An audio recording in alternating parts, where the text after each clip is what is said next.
স্বাগতম সবাইকে এই পদ্মার নদীর মাঝখানে। ইউনিক নৌকাটা কিরকম? তো মনে হচ্ছে টিন দিয়ে বানাইছে। একটা বাঁশের দিয়ে বাস এই যে নৌকায় ঘুরবেন, জাল থেকে উনি মাছ তুলবেন, জাল পাতবেন, মানে অবিশ্বাস্য রকম।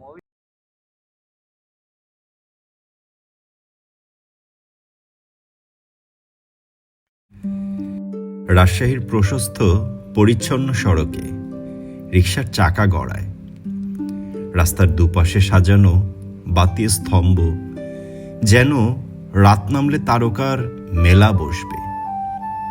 শহরের নীরবতা ভেঙে আমরা এগিয়ে চলেছি পদ্মাপাড়ের দিকে। রাজশাহীর পানি উন্নয়ন বোর্ডের গর্ব টি বাঁধ।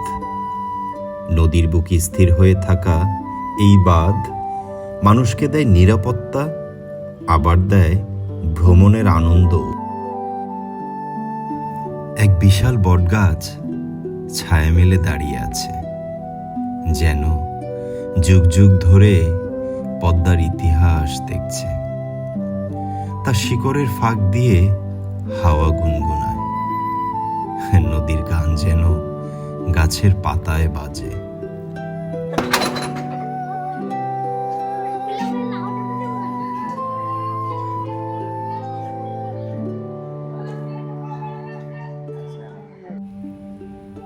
নদীর ঘাটে গিয়ে দেখি সারি সারি নৌকা বাঁধা।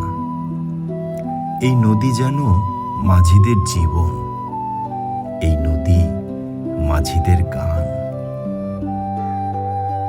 ভ্রমণ করুন, দেশকে জানুন, এই মন্ত্রেই আমরা আসলে ঘুরে বেড়াচ্ছি। ঘুরে বেড়াতে বেড়াতে আজকে চলে আসছি রাজশাহীর এই পদ্মার পাড়ে, এবং আমরা এখান থেকেই এই নৌকাতে করেই এই পদ্মায় করে চরে যাব। আমরা এখন পার পারসন 100 টাকা করে চেয়েছে। আমরা যেহেতু এখানকার অতিথি, আমাদের রিকোয়েস্টে তারা 2 জনের রাখবে 150 টাকা।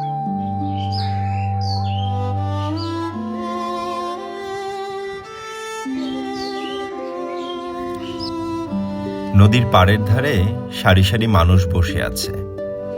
কেউ নদীর হাওয়া গায়ে মাখছে, কেউ আবার গল্পে মেতে উঠেছে। শিশুরা হাসির ঢেউ তুলছে পদ্মার গানে। দূরে দেখি কেউ কেউ বসে ছবি তুলছে, ক্যামেরার লেন্সে ধরা দিচ্ছে নদীর জল আর জীবনের অজস্র গল্প।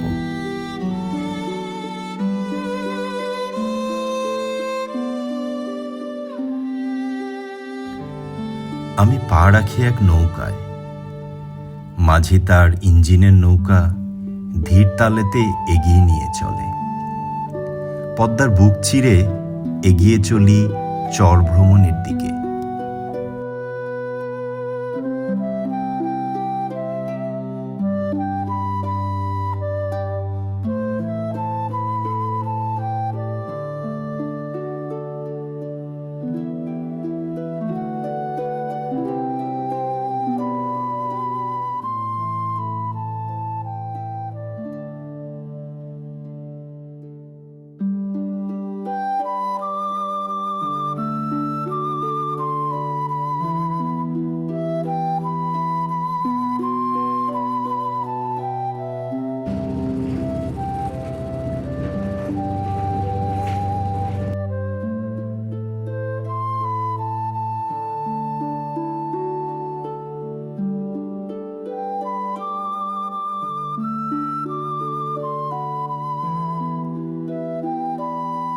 ঘুরতে ঘুরতে আমরা এখন পদ্মা নদী পাড়ি দিয়ে চরে চলে আসছি। কাছাকাছি চর। এখানে আমরা কিছুটা সময় স্পেন্ড করব আর ঘুরে ঘুরে আপনাদেরকে দেখাবো। আমাদের সাথে অনেকেই আছে, আমরা একটা দল আকারে সবাই ঘুরতে আসছি। তো সঙ্গেই থাকুন, মজা লাগবে। আই থিঙ্ক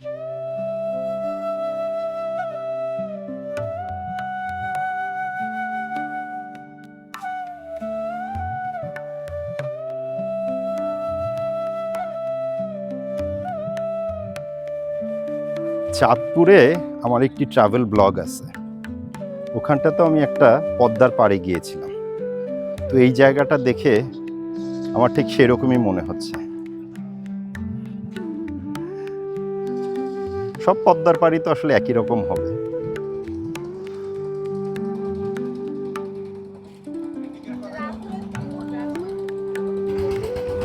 চরে নামতেই ভেসে আসে আলাদা আবহ। এখানে খোলা আকাশ, চারপাশে সোনালি বালির বিছানা, চায়ের দোকান, ভাজা মাছ আর ঝালমুড়ির গন্ধ চরের বাতাসে ছড়িয়ে পড়ে।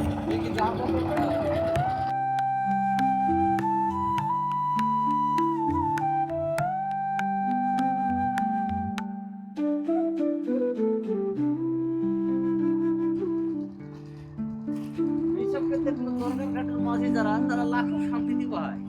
কি ভাইজান, আপনারা কি আরাম করতেছেন? কাকা আসসালামু আলাইকুম। কাকালায় দাড়ি ছেড়ে যেতে কাকা এই যে আপনার থেকে বয়স বেশি হবে না। বয়স বেশি হবে না? না, না, আপনার কত তাহলে বয়স? ভাই ভাই আপনার 50? 50, তোমারও 50? তাইলে তো সমান। ওই যে দাড়ি হুলিয়া কটা ছেড়ে যায়, তাই মনে হয়েছে যে ইয়ে- তাইলে সমান, তাইলে আর ভাই না। না ভাই, তাইলে আর ভাই, এই কাকা না ভাই। বাতাসে পাকিয়েছে গো ভাই। হ্যাঁ, আপনারা এত বড় বড় নৌকা নিয়ে আসছেন এখানে? এই নৌকা আমরা মানুষজন পার করি।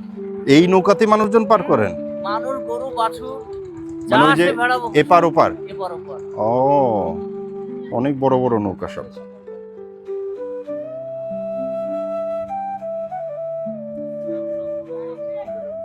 গোটা বছর আপনার প্রতিদিনের লাগে ধরেন 100 বস্তা করে ধান যায়। ছেলেপেলেকে আগেই মানা। পদ্মার পাড়ে এসে সত্যি অদ্ভুত এক অনুভূতি হচ্ছে।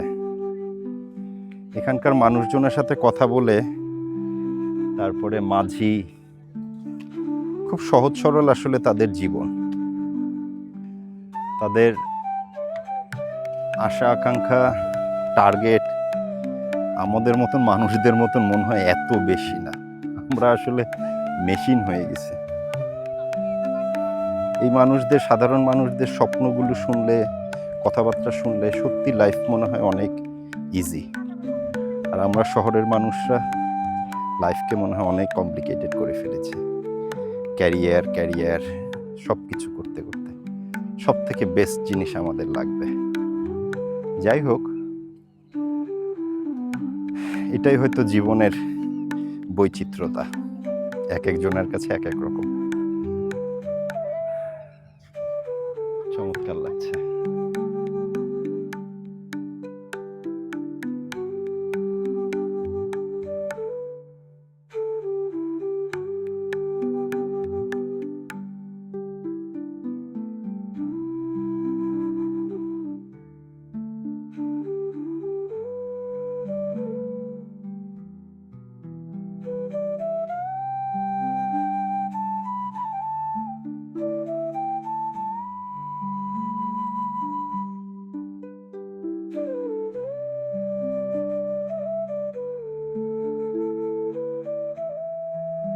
চরের মধ্যে দিয়ে এখন ঘুরে বেড়াইতেছি, অনেক শান্তি লাগতেছে আসলে।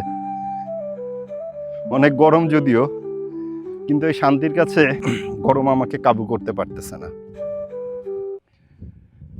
এখন একটু যাইতেছি সাইডে, ওখানে দেখলাম জেলেরা মাছ ধরতেছে। একটু গিয়ে দেখি কি মাছ ধরলো তারা।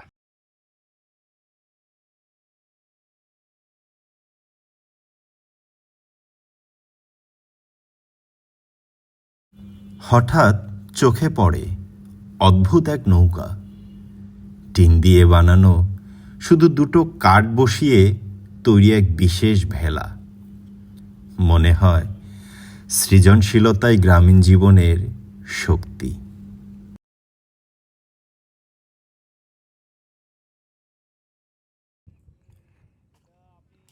ইউনিক নৌকাটা কিরকম? তো মনে হচ্ছে টিন দিয়ে বানাইছে। দেলোয়ার, তো মনে হচ্ছে টিন দিয়ে বানানো হয়েছে।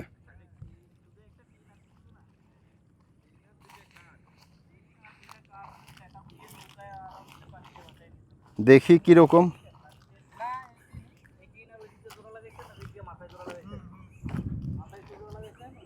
হ্যাঁ, মাথারে মাথা সাবধানে থাকতে হবে, কি পা কেটে যেতে পারে টিনের লাগা। বাপরে, বাঙালির বুদ্ধি আসলে। কি নাম আপনার ভাইয়া? মোহাম্মদ জনাব আলী। মোহাম্মদ জনাব আলী। ওরে ভাই, পদ্মার চরের একটা বাঁশের দিয়ে বাস এই যে নৌকায় ঘুরবেন, জাল থেকে উনি মাছ তুলবেন, জাল পাতবেন, মানে অবিশ্বাস্য রকম, অবিশ্বাস্য রকম। মানে এটা একটা ইনোভেশন, মানে কি বলবো, শুধু একটা টিনকে যে এভাবে কোনো প্রসেস না করে, কোনো রকম চেঞ্জ না করে, যেভাবে ডেউটিন আছে ঠিক সেভাবে একটা ডেউটিনের একটা শীট, মাথায় একটা কাঠ, পিছনে একটা কাঠ দিয়ে উনি এটা নৌকা দিতেছেন। সেই নৌকা দিয়ে উনি এই যে মাছ ধরতেছেন, মাছ জাল দিতেছেন, খুবই ভালো লাগতেছে।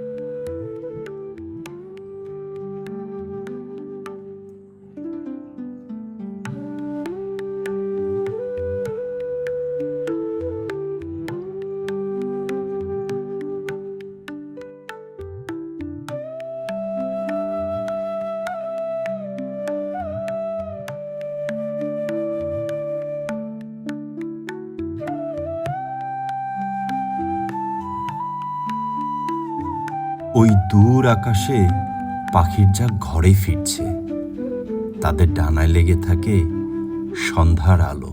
এমন সময় পশ্চিম আকাশ রাঙিয়ে ওঠে, সূর্য ধীরে ধীরে ডুবে যায়।